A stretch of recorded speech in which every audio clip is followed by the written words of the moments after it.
Hello, my friends. Welcome to Porter's Place. Another exciting day to talk NFL football. The NFL Combine is in the books now. More than 300 prospects got an opportunity to showcase their talents to NFL coaches, executives, even some fans were able to watch them during the drills. Always a fun time. One of the biggest storylines involves some of the top prospects not doing any workouts at the NFL Combine. One of them, Shedeur Sanders, the son of Deion Primetime Sanders, the Hall of Fame. Then that guy you see on your screen, Cam Ward, as you know, he balled down in South FLA for the Miami Hurricanes. And a lot of the mock drafts, he's being projected to be the number one overall pick. Also, Travis Hunter, the two-way star. He did not do any drills while out in Indianapolis. Hunter is a guy who you know plays both sides of the ball. He was saying when asked at the Combine this week, hey, are you trying to be just an offensive guy, defensive guy? He says he wants to play both sides of the ball 100% of the time, saying you get more breaks in the NFL than you do in college. Let's talk about our Jacksonville-Jaguars, shall we? They own 10 picks in the 2025 NFL Draft. This organization has got a lot of holes that it needs to fill. There's a look at round one. They've got the 5th overall pick in round 2, pick number 36. Then round 3, they have 2 picks, 70 and 88. Round 4, 105 and 124. Round 5, 141. And then let's show you the rest of the picks. There's round 6, 180, 192. And then in the 7th round, the 221st pick. Now, before we move on from the picks, let's stay on the picks for a second, if we could. The most important thing is that when you're trying to turn around a franchise that was only won 4 games last season, you need to have some draft capital, and they have plenty of it. And James Gladstone, having worked out in Los Angeles, an organization has done a very good job of drafting some players. We're hoping that he brings that same expertise here to the River City.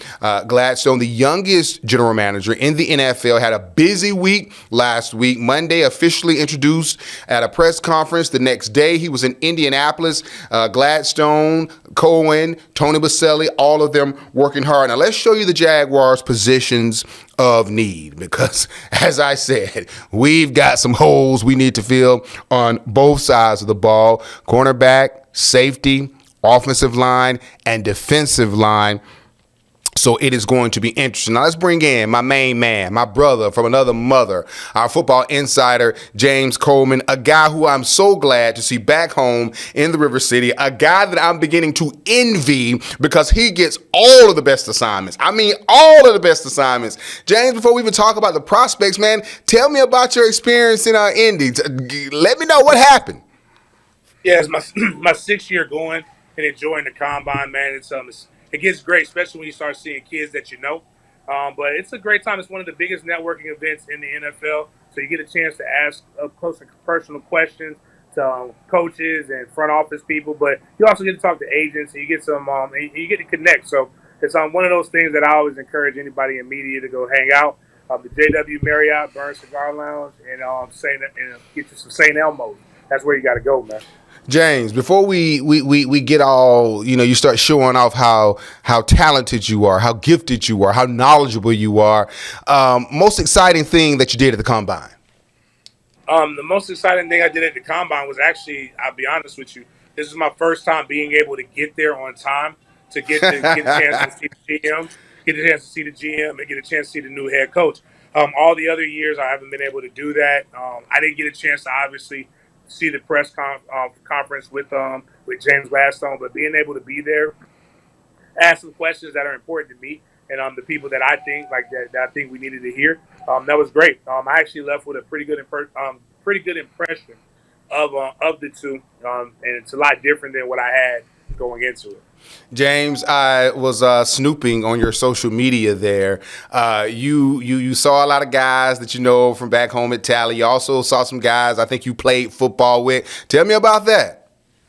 Yeah, get a chance to see Antonio Cromartie. Grew up with Crow. Both of us played. They call him the prototype there, and that's the funny thing. So all these tall, long DBs that you're seeing, he was one of the first ones to be able to do it at a high level. So it's always good catching up with him. Also, Coach Carlos Loughlin, who's a running backs coach for Ohio State. He was at FSU when Mike Norvell first got there to winning a national championship at Ohio State. I'm very proud of him. Like what he does. Saw Keenan McCardell. Every time I see Keenan, we have a great laugh. We have a beverage and we break bread a little bit and just again, you start seeing these guys and it gets something. It's almost like a family reunion every year. But even the kids that you got a chance to coach, you got a chance to see. Shout out to Pat Bryant and his people, Atlantic Coast High School's own. And you know, I was very happy to be able to see that. And the cool thing is, coming up on the first coast, if I'm blessed to be able to do this in the next couple of years, it's going to be a lot of kids in Jacksonville. Oh, my bad. Shout out to Jalen Rivers from out of Oakleaf. I'm trying to make sure I don't forget anybody else, but Take your quite a time. few kids, quite a few guys that and we'll see them coming on. And the coolest thing is talking to some of these guys about some of the rising prep stars that we have.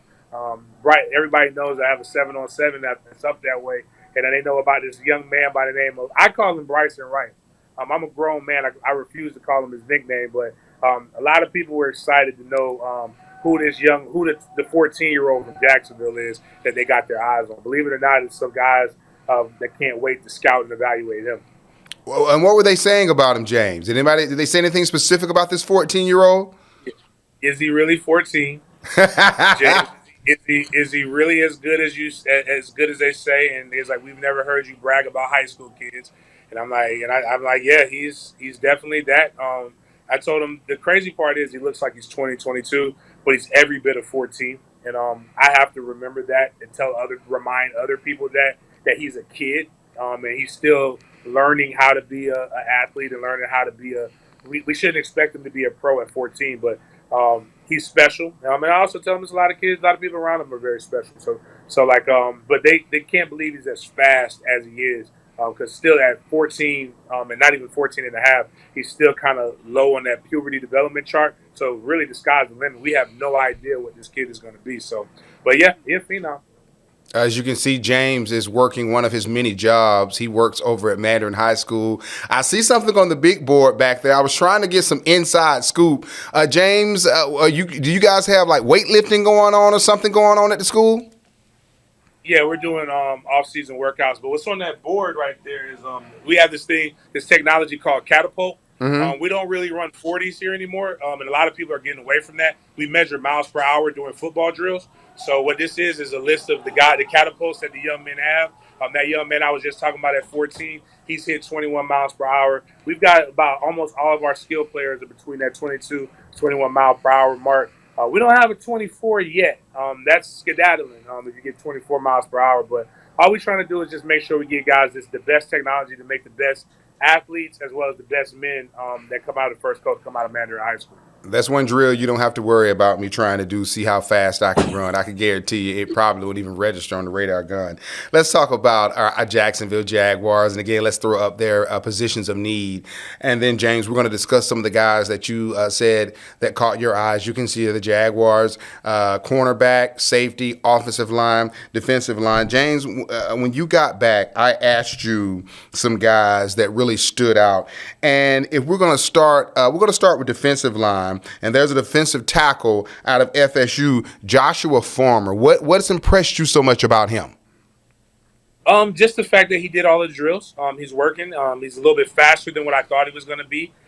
He's a guy who, especially if you get him at the 3 technique, he can also play your 4 or 5. So regardless of the defense that we put him in, he can have success. But he in one-on-one battles and one-on-one matchups, he does pretty good. Got big hands, quick hands. And he's actually more agile than what I thought he was going to be. Obviously, I got a chance to see him at Florida State. He grew up in that Big Bend area, so out of Gaston County, so I've known him quite a long way. Shout out to his trainer, Mark Lyles. But just seeing the maturity, watching him at the Senior Bowl, watching him again at the Combine, let me know like if he's there on that second day, he's definitely a guy that can come in that will enhance what you already have. So that's what you want. You want not only do you want guys that are going to come in and play right away, you want some guys that got some depth. Let's stay on the defensive side of the ball. A guy who played his ball at Michigan, Mason Graham. Yeah, Mason Graham reminds me of Braden Fisk again. A guy that, he came in a little bit lighter than what everybody expected, but that's the combine. You've been working out. You've been looking to kind of get more svelte. 320. He'll probably be 320. Could probably be 330 by the time he comes into camp. Fast hands, explosive off the ball. We've seen what he can do on the biggest stage. I mean, he has one of the things he said that I love. You want to know how I play? Watch the Ohio State film, and that tells you everything that you need to know about this guy. And I don't want us to overthink it. A lot of people are like, he needs to be 320, 330 now. Like Braden Fish didn't come in and wreak havoc over out there on the NFC West at the same size, same measurables. People start overthinking it, talking about his arm length, start talking about all these other different things. Man, the boy can play. He's explosive. He's going to do some really good things at the D line. That would be a guy who I would not mind them taking at 5 because that is where you need to get better. Stand on defense. We know the Jacksonville Jaguars had issues at cornerback, and you got a guy, Thomas, out of FSU that you really like. It depends on what we want to play. If we're going to try to run a man scheme, stop trying to draft zone guys and force them to fit into your scheme. Draft what you actually need. And what what Florida State has been doing when they were in that Adam Fuller defense, they ran basically man. You were on an island. You had to be long. You had to be physical. You had to have great hips. And what he showed at the combine during the drills was that he does have great hips. He was explosive. He jumped 10-2 in the broad jump. He was able to get. They showed how fluid he can get in there. One thing I would like him to do is maybe high point the ball a little bit more, and not just run into it and catch it like it's a punt. But that being said, again, watch the film, watch the tape, watch him go up against some of the best wide receivers. Watch the film on LSU. Go watch how he played against BTJ, and that'll tell you everything that you need to know. Guy didn't give up a touchdown this past season, I believe, and I believe that defense before, even though Florida State obviously sucked this year, but the year before when they were good at that 13-1 season, before the bowl game, he was a part of a defense that gave up 3 passing touchdowns all year. We see what we got with Jarian Jones. Bring another guy in like this, that helps. And again, probably a guy that's going to be there in the second round. Opposite side of the ball, the Jacksonville Jaguars, when we think about them, we automatically think about quarterback Trevor Lawrence. He's the franchise guy. They paid him, or at least that's what he's hoping he's going to be. There was a guy running back that you really like, and we'll get to him in just a second. Jaguars, Travis Etienne will be coming up on his final year of his contract. You got Tank Bigsby, a guy who, when he's able to hold on to the ball and not fumble, he's outstanding. And back to Etienne, when he's healthy and he gets in the open field, he can break a long one without any issues. But there's a guy from North Carolina, Omarion Hampton, that you really like at the combine. 4'4" guy, explosive, very patient runner, is able to make big plays. I liked him. I got a chance to, unfortunately, see he's still running on Florida State right now, but I got a chance to see that. When I'm watching these drills and I'm looking at how you move, how smooth you are in and out of your breaks, that's really what you want to see, because obviously there's no defensive lineman or offensive lineman that they have to avoid or read blocks. But when you're looking at the bags, he did one of them where he was explosive right to the bag, made the move at the last second, did not hesitate, did not show any glitch. And again, when you go back and you look at him, his ability to carry the ball, he's really, really one of those good ones. And I know I didn't send it to you, but another guy, R.J. Harvey, out of UCF, again, guys who are explosive and can hit home runs. Something that, obviously that the Jags need. You need a guy that can go in between the tackles, but you also need a guy that when he hits open space, when he hits the space, it's touchdown. It's 6. Staying on the offensive side, what about wide receiver? Brian Thomas Jr. had a spectacular rookie season. We know that he's a star in the making, and you like Jaden Higgins out of Iowa State. Again, just another guy, another explosive guy, but also a guy that can make good catch radius. That's kind of what you're looking for. What complements BTJ? BTJ is a guy that can take the top off of the defense. He's clearly your number one. But what do we need when you have those situations? It's been like this since Randy Moss hit the NFL. We saw with the Vikings. Randy Moss could take the top off. Chris Carter moved the chains. I remember they used to say all he does is catch touchdowns and first down. So what do we have with that? We have a similar version, but a little older than Christian Kirk. We wanted Gabe Davis to be that, but the best ability is availability. Get a young guy in there that has the explosiveness to be able to keep a defense honest, but also can run the routes good enough to be able to get you that first down situation. BTJ to take the top off of the defense. This young man, as well as a few others that I like, are the ones that are going to be able to continue to move the chains, especially if they're consistent in catching the ball. You know, James, we want to believe that at the tight end position, the Jaguars are good when you've got Evan Ingram and then Brenton Strange, who showed when he got his opportunity when Evan went down that he could play as well. But Mason Taylor out of LSU, you like him? I do. He's not going to forward to the fame of having a famous dad and a famous auntie, but he's going to again. You need what is a quarterback's best friend? And when Jags were able to make the playoffs, Evan Ingram was healthy. He was able to be that fail-safe for Trevor Lawrence. You need Mason to be able. You need another guy that can be able to do this. Can block, can run routes, understands what's called of him. I think he's again sure-handed guy. One of the things I've been getting crushed because I was critical of Trevor, and everybody brings up everybody else dropping the ball. I have this theory: if everybody drops the ball, maybe it's the thrower of the ball, and not just the guys dropping the ball. But their job is to catch it. So what do?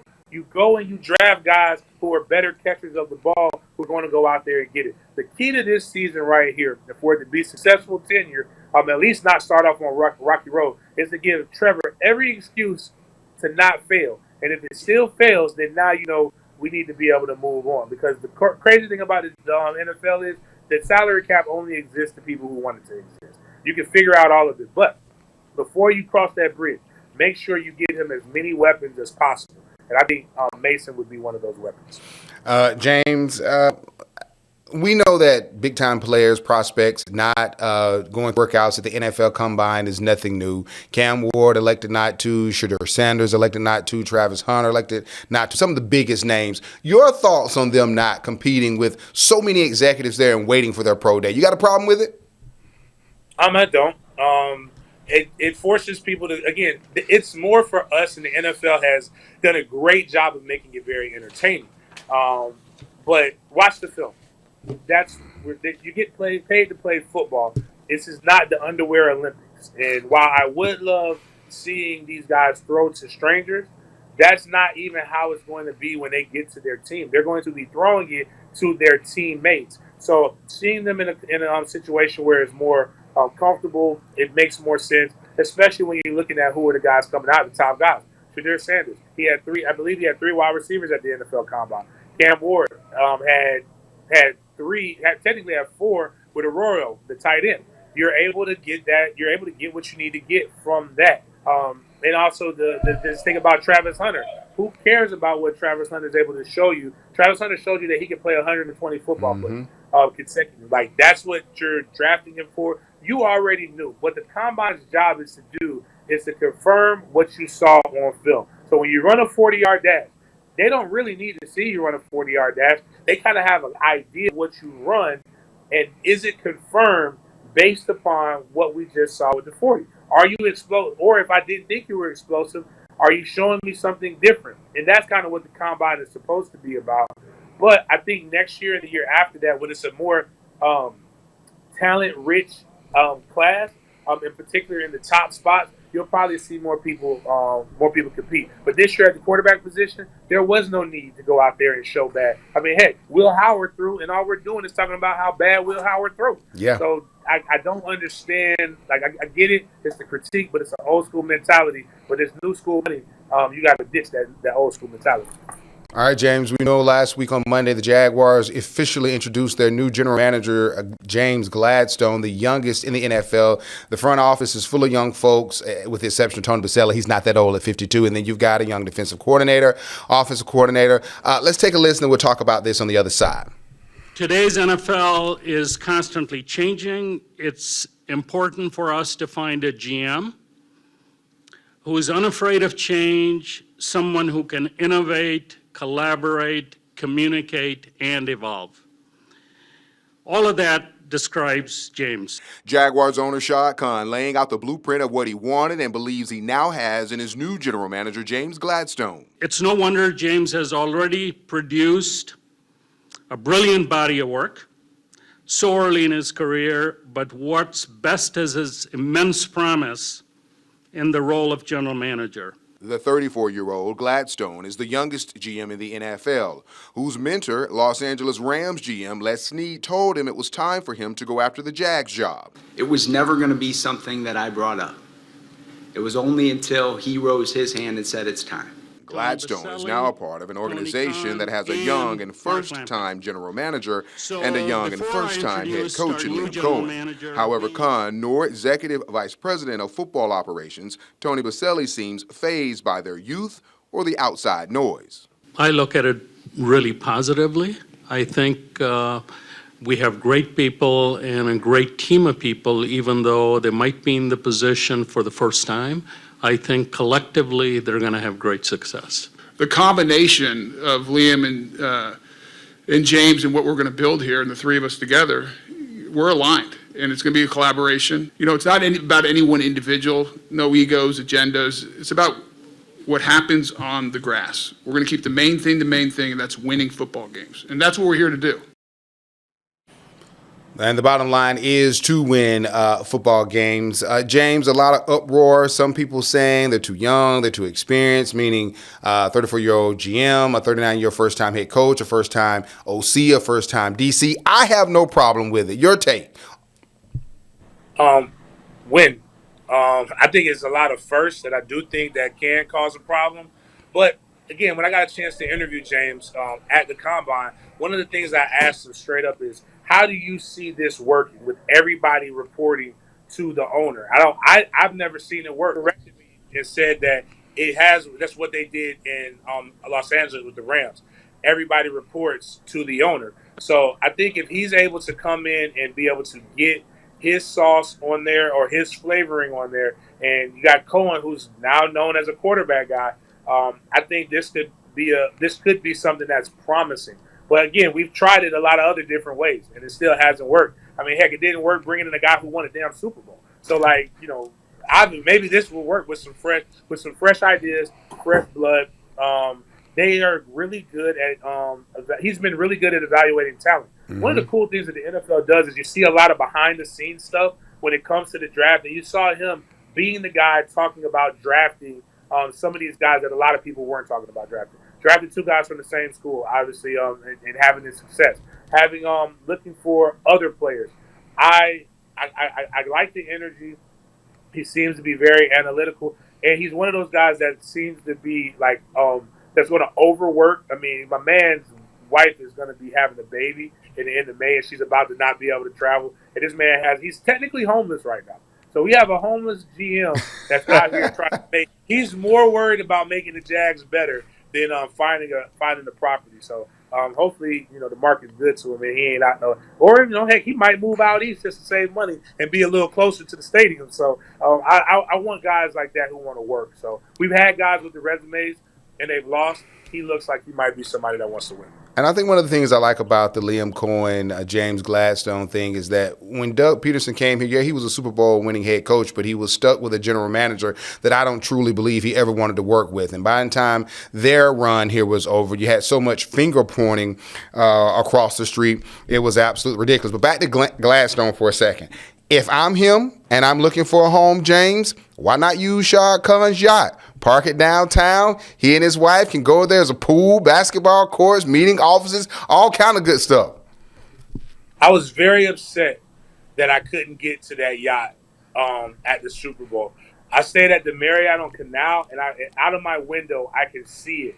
And I went and I tried to knock on it, but I couldn't reach over because, you know, you got a little gap between that water. I thought it was closer. But, you know, Shad, that would be that's to save money. That'd be a very enticing thing to let somebody live on a boat. So, but, you know, again, I also think with youth comes a different level of accountability than with the older generation. Mm-hmm. Older guys, again, Will, you know, I'm not that much older than him, but they'll go and say, well, back in my day, and you don't want to hear that but when you have guys that are under 40, that aren't that far removed from doing it, and they're out here putting in hours, I really think that that they got a kid, they'll have babies, just like, you know, Trevor just had his baby. They don't want to hear I'm tired that the baby was kept me up all night. So do I. I got to take kids to school. I got to do this. And again, my motto is, whether you're mad at me or you're not, the Jags will be successful when Trevor grows the hell up. And that's what this is going to be. There's some guys that can grow up together that are going through the same things, and they're going to have to call him out to a level in which he probably has not been called out yet, because the old curmudgeons, the mustache peeps, were doing stuff like, oh, that's back in my day. Nah, this is our day and our way. James Coleman, my brother from another mother, just back from Indianapolis from the NFL Combine. We'll leave it right there. James, thank you so much for joining me today, my friend. All right, man. Appreciate you. All right, get back to work. Also, I think this young general manager coach is great because they're young and they all have something to prove. I hope you've enjoyed Porter's Place. I'm Chris Porter. See you next time.